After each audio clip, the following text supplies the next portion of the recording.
తిరుపతిలో గంగమ్మ జాతర సందర్భంగా పల్లి వీధిలోని వేషాలమ్మ ఆలయాన్ని మంత్రి కొల్లు రవీంద్ర సందర్శించారు. జాతర సందర్భంగా అమ్మవారికి సారెను సమర్పించారు. గత ప్రభుత్వంలో అధికారాన్ని అడ్డుపెట్టుకుని అక్రమాలకు పాల్పడిన వారిని ఉపేక్షించమని, వారిపై విచారణ జరిపి కఠిన చర్యలు తీసుకుంటామని మంత్రి కొల్లు రవీంద్ర హెచ్చరించారు.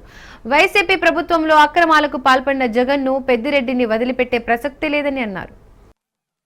ప్రముఖ దేవాలయంలో ఒక దేవాలయంగా వెలసిల్లుతున్నటువంటి వేషాలమ్మ దేవాలయ ఉత్సవాలు జరుగుతూ ఉన్నాయి. ఈరోజు 7వ రోజు 6వ రోజు కార్యక్రమం జరుగుతుంది. అమ్మవారిని రకరకాల అలంకారాలతో అమ్మవారికి వేషాలు వేయించి పాలెగాడి సంహారాన్ని చేసే కార్యక్రమమే ఈ జాతర యొక్క ముఖ్య ఉద్దేశం.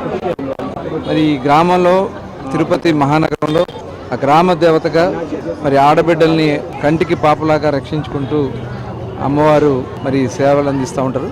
ఆవిడ ఆ అమ్మవారి యొక్క ఆశీర్వచనం కోసం మరి పెద్ద ఎత్తున భక్తులు అమ్మవారికి పూజలు సమర్పించుకుంటారు. ఈరోజు అమ్మవారికి సారి సమర్పించుకోవడం చాలా ఆనందంగా